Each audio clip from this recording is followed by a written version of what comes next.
नमस्कार मुलांनो, आज आपण आपल्या परीक्षेमधील लेखन कौशल्यातील महत्त्वाचा भाग म्हणजे सारांश लेखन हे पाहणार आहोत. आता सारांश लेखन म्हणजे काय हा प्रश्न तुम्हाला पडलेलाच असणार आहे. आपल्या अगदी महत्त्वाचा असा हा भाग आहे. प्रश्न क्रमांक 5 हा पत्रलेखन असतो आणि त्याच्यातीलच किंवामध्ये प्रश्न क्रमांक 5 हा सारांश लेखन असतो. सारांश लेखन म्हणजे काय तर एखादी गोष्ट थोडक्यात सांगायची म्हणजे जे कौशल्य असतं त्याला आपण सारांश लेखन म्हणतो. उदाहरण देऊन तुम्हाला जर सांगायचं झालं तर मुलांनो, आपल्या घरामध्ये एखादी घटना घडते, तुम्हाला आई ओरडते, काहीतरी कारण असतं त्याच्या मागे, आणि ते जेव्हा घरामध्ये जे काही घडतं ते आपण आपल्या मित्रांना, आपल्या मैत्रिणींना अगदी थोडक्यात सांगतो की काय घरामध्ये कोणती घटना घडली, काय झालं, कशामुळे आई ओरडली किंवा रागावली, हे सगळं सांगताना आपण ती थोडक्यात आपण आपल्या मैत्रिणींना सांगत असतो. पूर्ण जे काय एकूण एक शब्द आपण बोलत नसतो. तर थोडक्यात सांगण्याचं हे जे कौशल्य आहे, या कौशल्यालाच सारांश लेखन असं म्हणायचं. सारांश लेखन जे आहे यामध्ये सारांश लिहायचा असतो. म्हणजे आपल्या पुस्तकामध्ये आपल्याला अपठित उतारेसुद्धा दिलेले असतात आणि परीक्षेमध्ये प्रश्न क्रमांक 1 यामध्ये पहिले 2 जे उतारे असतात हे पठित उतारे असतात व तिसरा उतारा ई हा उतारा जो असतो हा अपठित उतारा असतो. हा जो अपठित उतारा असतो हाच अपठित उतारा आपण लहान करायचा, म्हणजेच सारांश लेखन करायचं. आता सारांश लेखन जे आहे, या सारांश लेखनामध्ये जो मोठा पॅरेग्राफ दिलेला असतो त्याच्यातला जो महत्त्वाचा विषय असतो, हा महत्त्वाचा विषय आपल्याला थोडक्यात सांगायचा असतो. बघा, परत एकदा पहा की विभाग 1 गद्य विभाग जो आहे त्याच्यामध्ये 2 उतारे आपल्याला पाठ्यपुस्तकातील दिलेले असतात आणि तिसरा जो उतारा असतो, जो प्रश्न क्रमांक ई असतो, त्याच्यामध्ये अपठित उतारा असतो. त्याचा 1/3 म्हणजे 1/3, म्हणजे 100 जर शब्द असतील, उदाहरण मी म्हणून सांगते की 100 जर शब्द असतील तर त्याच्यातले 30 ते 35 शब्द लिहिणे अपेक्षित असते, म्हणजेच 1/3 करणे. तर महत्त्वाचे जे विचार असतात ते थोडक्यामध्ये सांगायचे, म्हणजेच सारांश लेखन करायचं. आता जो सारांश लेखन असतं, या सारांश लेखन करताना महत्त्वाचं काय आहे बघा, तर जो दिलेला परिच्छेद असतो तो परिच्छेद तुम्ही एकदा वाचलेलाच असतो. कारण आपण जेव्हा ई हा उतारा वाचतो आणि त्याच्यावरील प्रश्नांची उत्तरे तुम्ही सोडवता त्यावेळेस एक वेळा तो आपण वाचलेलाच असतो. तरी देखील हा उतारा 2 किंवा 3 वेळा काळजीपूर्वक शांततेने वाचायचा. म्हणजे त्या उतार्यामध्ये काय सांगितलेलं आहे, लेखकाने काय त्याच्या मनातील कुठल्या गोष्टी सांगितलेल्या आहेत हे आपल्याला त्या उतार्यातून समजते. दुसरा म्हणजे परिच्छेदातील जे आशय असतो, म्हणजे त्या लेखकाला त्या उतार्यामध्ये काय म्हणायचे आहे ह्याचे आकलन करून घ्यायचे, म्हणजे तो उतारा नीट समजून घ्यायचा आहे. तो त्या उतार्यामध्ये त्या लेखकाला आपल्याला काय सांगायचे हे आपल्याला कळलं पाहिजे, हे अतिशय महत्त्वाचं आहे. आता सारांश लेखन करताना काही महत्त्वाच्या पायऱ्या दिलेल्या आहेत, त्यालाच आपण महत्त्वाचे मुद्दे असे म्हणूयात. तर सारांश लेखन करताना दिलेल्या परिच्छेदाचे वाचन करायचे. मी तुम्हाला आत्ताच सांगितले की जो परिच्छेद दिलेला आहे त्याचे 2 ते 3 वेळा तुम्ही वाचन करायचं आहे. त्यानंतर परिच्छेदातील आशयाचं आकलन झालं पाहिजे, म्हणजे जो परिच्छेद आहे तो तुम्हाला समजला पाहिजे आणि त्या परिच्छेदामध्ये त्या लेखकाला काय सांगायचं आहे, नेमकं काय दिलेलं आहे हे जाणून घेणे गरजेचे असते. त्यानंतर जो उतारा आहे त्या उतारामध्ये उदाहरणं आहेत, अलंकार दिलेले असतील, दृष्टांत दिलेले असतील, म्हणी दिल्या असतील, या सगळ्या तुम्ही गाळायच्या आहेत. हे लिहिणे अपेक्षित नाही. ह्यातील उदाहरणे, अलंकार, दृष्टांत, म्हणी हे अजिबात लिहायचे नाही. आणि जे काय तुम्हाला समजलेलं आहे ते थोडक्यात शब्दामध्ये, म्हणजे तुमच्या स्वतःच्या शब्दांमध्ये तुम्ही ते लेखन करायचे आहे. यालाच आपण सारांश लेखन असे म्हणतो. तसेच जेव्हा तुम्ही तो उतारा वाचाल त्यावेळेस उतार्यातील काही वाक्य जी असतील त्या वाक्यांना तुम्ही महत्त्वाची वाटतात, तुम्हाला जी वाक्ये महत्त्वाची वाटतात त्या वाक्यांना तुम्ही अधोरेखित करा. म्हणजे त्या वाक्यांनाच तुम्ही घेऊन परत उतारा लिहिणार आहात, म्हणजे परत सारांश लिहिणार आहात हे तुम्हाला ठरवायचं आहे. आणि ती जी वाक्य तुम्ही अधोरेखित केली आहेत, अंडरलाईन केली आहेत, त्या वाक्यांना तुम्ही तुमच्या भाषेत लिहायचं आहे. जे उतार्यातील भाषा आहे ती तुम्ही वापरायची नाही. आता मी तुम्हाला मगाशीच सांगितलं की उताराचा 1/3 सारांश म्हणजे 35 ते 40 शब्दामध्ये लिहायचा. म्हणजे मी तुम्हाला मगाशीच सांगितलं की 100 जर शब्द असतील तर 100 शब्द असतील तर 30 ते 40 म्हणजे 30, 35 किंवा 40 एवढ्याच शब्दांमध्ये तुमचा सारांश झाला पाहिजे. थोडक्यात म्हणजे काय तर जास्त पाल्लाळ लावायचं नाही. तुम्ही जेव्हा पेपर लिहिता तेव्हा परीक्षेमध्ये काही मोठे प्रश्न असतात. त्या मोठ्या प्रश्नांची उत्तरे 20 ते 30 शब्दात लिहा किंवा 12 ते 15 शब्दात वाक्यात लिहा असं लिहिलं जातं.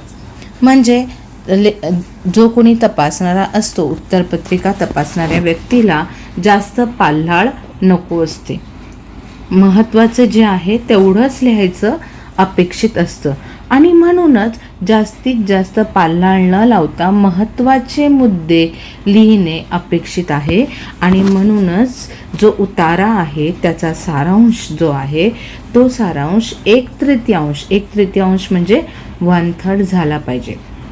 जर तुम्हाला अगदीच कळत नसेल तर तुम्ही एक काम करा, ते म्हणजे जिथे पूर्णविराम आहे असे वाक्य मोजा. जर पूर्णविराम असलेली वाक्य 10 असतील तर त्याचा 1/3 म्हणजे 3 वाक्य होतात, 3 ते 4 वाक्य. 12 असतील तर 4 वाक्य, म्हणजे तुम्ही 3 ते 4 वाक्य पूर्णविराम असणारी 3 ते 4 वाक्य लिहिणे अपेक्षित आहे. जास्त वाक्य लिहिण्याची गरज नाही. आणि मग तुम्ही ओळी मोजायच्या नाही तर पूर्णविराम असणारे 3 ते 4 वाक्य तुम्ही लिहिणं अपेक्षित आहे. आणि अशा प्रकारे तुम्ही तो सारांश लेखन पूर्ण करायचा आहे. आता सारांश लेखन पूर्ण करताना त्याच्या खाली शब्दसंख्या लिहायची नाही.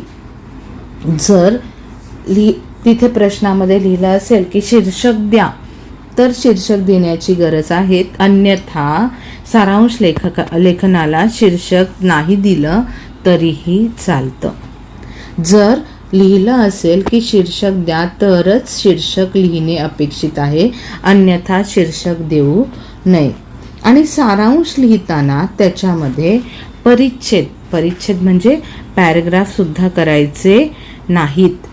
म्हणजे सारांश जो आहे हा तुमचा पूर्ण एकच पॅराग्राफमध्ये, एकाच परिच्छेदामध्ये तो आला पाहिजे. आता प्रश्नपत्रिकेमध्ये महत्त्वाचं काय असतं तर सारांश लेखनाचा जो उतारा असतो तो 100 ते 120 शब्दांचा असतो. 100 ते 120 शब्द सांगितलंय तर या 100 ते 120 शब्दांच्या उतार्यामध्ये दिलेल्या परिच्छेदाचा थोडक्यात सारांश लिहिणं अपेक्षित असतं. म्हणजे मी तुम्हाला इथे सांगितलंच होतं की 100 ते 120 शब्द असतील तर 35 ते 40 शब्दांचा तुम्हाला उतारा लिहायचा आहे, किंवा 12 वाक्य असतील तर 3 ते 4 वाक्यांचा तुम्हाला उतारा लिहायचा आहे. पूर्ण विराम असणारे, लक्षात ठेवा मुलांनो. परिच्छेदाच्या सारांशातून संपूर्ण आशय लक्षात येणं अपेक्षित आहे. म्हणजे त्या परिच्छेदामध्ये काय सांगितलं आहे हे कळणं महत्त्वाचं आहे.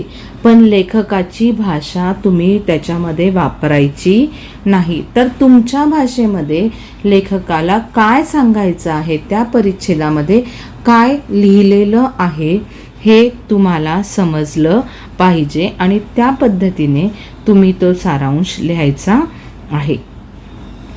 सारांश लेखनाची मध्यवर्ती कल्पना स्वतःच्या शब्दात मांडणे अपेक्षित आहे.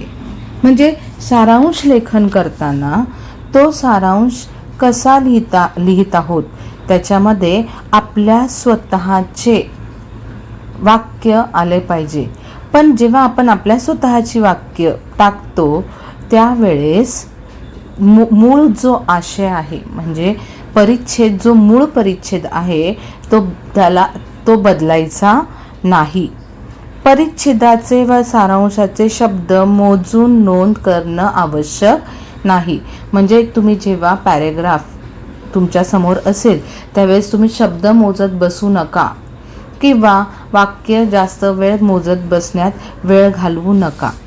तर थोडक्यात तुम्हाला कळलं 100 ते 120 शब्द आहेत किंवा 10 ते 12 वाक्य आहेत. हे जे शब्द किंवा वाक्य जे तुम्ही पाहताय त्याच्यावरून तुम्ही तो 2 ते 3 वेळा उतारा वाचायचा आहे आणि उतारा वाचल्यानंतर त्याच्यावर तुम्ही किती वाक्य लिहायची आहे हे ठरवायचं आहे. आता आपण पुढे पाहत आहोत की मी तुम्हाला मागे सांगितलं होतं की विभाग 5 मध्ये उपयोजित लेखनातला प्रश्न 5 क्रमांक 5 म्हणजेच पत्रलेखन किंवा सारांश लेखन असतो. याला एकूण 6 गुण असतात. यामध्ये विभाग 1 म्हणजे जिथे तुमचे उतारे आहेत, गद्य उतारे आहेत, त्याच्यामधील प्रश्न क्रमांक 1 मधील अपठित उतार्याचा सारांश लेखन करायचे असते. म्हणजे तुम्हाला परत प्रश्न क्रमांक 1 मध्ये जावे लागेल आणि तो उतारा वाचून दिलेला जो उतारा आहे त्या उतार्याचे सारांश लेखन करणे महत्त्वाचे असते. आता आपण पाहणार आहोत बघा पुढे. मी तुम्हाला जो उतारा आहे तो वाचून दाखवत आहे आणि त्या उतार्याचे सारांश लेखन कसे केले आहे ते मी तुम्हाला आत्ता सांगणार आहे. आपण उतारा वाचूयात. ही शाळा तुमची, माझी, आपल्या सर्वांचीच आहे. ती सुंदर, स्वच्छ, प्रसन्न ठेवणे हे कुणा एकाचे नव्हे तर आपणा सर्वांचेच काम आहे. रोज प्रत्येकाने फक्त 10 मिनिटे जाणीवपूर्वक खर्च करून आपला वर्ग, व्हरांडा, आवार, बसण्याची जागा इत्यादी स्वच्छ ठेवण्याचा प्रयत्न केला तर एकोप्याने केलेल्या कामामुळे शाळेची स्वच्छता नजरेत भरणे इतकी छान होईल. शाळेच्या सौंदर्यात भर पडून वातावरण रम्य, प्रसन्न राहील. शाळेच्या स्वच्छतेची जबाबदारी काय फक्त सेवकांवर टाकायची? ते बिचारे दिवसभर राबले तरी त्यांचे हात, त्यांची शक्ती तोकडी पडेल. हाताच्या बोटावर मोजता येईल इतक्या माणसांनी सफाई करायची आणि इतर हजारो हातांनी मात्र घाण करायची. अस्वच्छता वाढवायची हे योग्य आहे काय? स्वच्छतेचा वसा घ्या, एकजुटीने कामाला लागा, तरच सुंदर स्वच्छ शाळेचं स्वप्न सत्यात उतरेल. आता हा जो परिच्छेद आहे, हा परिच्छेद तुम्ही 2-3 वेळा वाचायचा आहे. हा परिच्छेद तुम्हाला 2-3 वेळा वाचणे तुम्ही अपेक्षित आहे. आता तुम्ही हा परिच्छेद वाचल्यानंतर काय बघा, आपण सारांश लिहिणार आहोत. तर हा जेव्हा आपण सारांश लिहिणार आहोत त्याच्यामध्ये तुम्हाला हे परिच्छेद वाचल्यानंतर हे कळलंच असेल की शाळा स्वच्छ ठेवणं हे एकाचंच नाही तर सर्वांचंच काम आहे. जे शिपाई असतात ते काय 2-3 शिपाई एवढ्या हजारो लोकांचं काम करतील का? तर आपणही शाळा स्वच्छ ठेवली पाहिजे, हे त्याच्या मागचं तात्पर्य आहे. तर आपण आता सारांश कसा लिहिला ते पाहणार आहोत. बघा, सारांश दिलाय. शाळा ही आपल्या सर्वांचीच असल्यामुळे ती स्वच्छ, सुंदर व प्रसन्न ठेवणे हे सर्वांचेच काम आहे. आता पहिल्या वाक्यामध्ये सांगितले होते की शाळा ही आपल्या सर्वांचीच असल्यामुळे आहे ती स्वच्छ, सुंदर, प्रसन्न ठेवणे हे कुणा एकाचे काम नाही, तर सर्वांचेच काम आहे. तर ह्याच्यातील कोणा एकाचे काम नाही हे वाक्य काढून टाकलं आणि प्रसन्न ठेवणं हे सर्वांचंच काम आहे असं म्हटलेलं आहे. प्रत्येकाने आपल्या आजूबाजूची जागा स्वच्छ ठेवली पाहिजे. आता इथे जे काही सगळं दिलेलं आहे हे आपण लिहिलेलं नाहीये, तर ह्याच्यामध्ये थोडक्यात सांगणं अपेक्षित आहे की आपल्या आजूबाजूची जागा स्वच्छ ठेवणं गरजेचं आहे. एकोप्याने केलेल्या कामामुळे शाळेतील स्वच्छतेत, म्हणजे एकत्र केलेल्या कामाने शाळेतील स्वच्छतेत, सौंदर्यात भर पडून वातावरण रम्य, प्रसन्न राहील. शाळेच्या स्वच्छतेची जबाबदारी फक्त सेवकांची नसून सर्वांची आहे. काही ठराविक लोकांनी स्वच्छता करणे योग्य नाही. सर्वांनी एकजुटीने स्वच्छतेचा वसा घ्या. मग सुंदर स्वच्छ शाळेचं स्वप्न सत्यात उतरेल. आता बघा, महत्त्वाचं जे आहे ते महत्त्वाचं आपण सारांश लेखन केलं आहे. याच्यामध्ये आपण जो मूळ विषय आहे तो बदलला नाही, पाल्हाळ लावलं नाही, जिथे अलंकारिक भाषा होती ती वापरली नाही. तर आपल्याला जो आशय समजला तेवढा आशयच आपण सारांश म्हणून लिहिला आहे. तर तुम्हाला सारांश लेखन काय असते हे समजलेच असेल.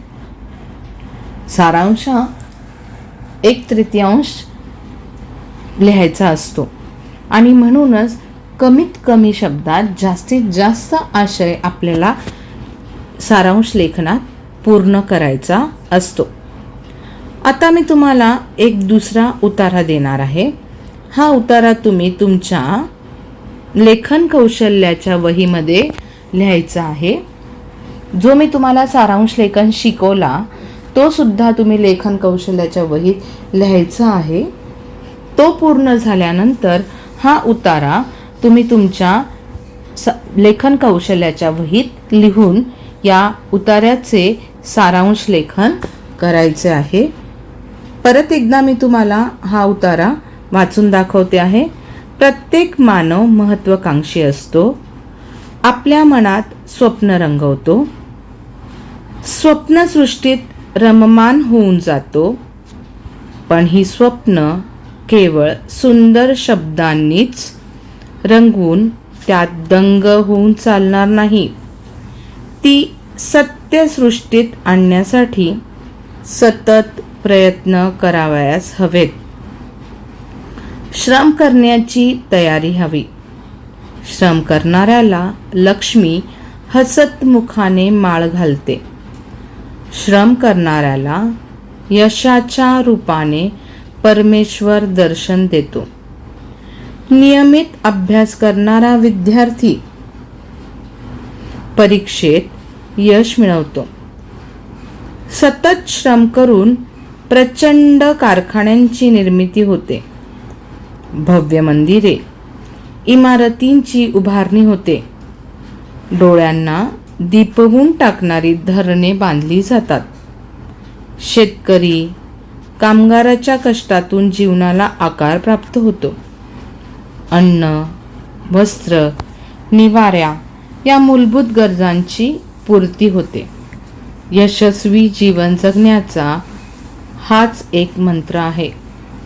प्रत्येकाने मनापासून श्रम केले तर राष्ट्र उभारणीचे कार्य सफलतेने पार पडेल व राष्ट्र उन्नतीच्या दिशेने वाटचाल करू शकेल.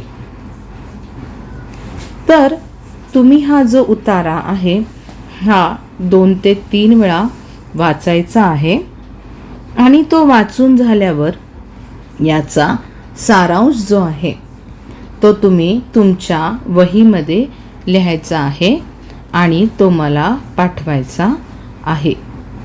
तुम्हाला सारांश लेखन म्हणजे काय हे समजले असेलच अशी माझी आशा आहे. नाही कळाले तर हा व्हिडिओ परत एकदा ऐका. तुम्हाला नक्कीच सारांश लेखनाची माहिती मिळेल.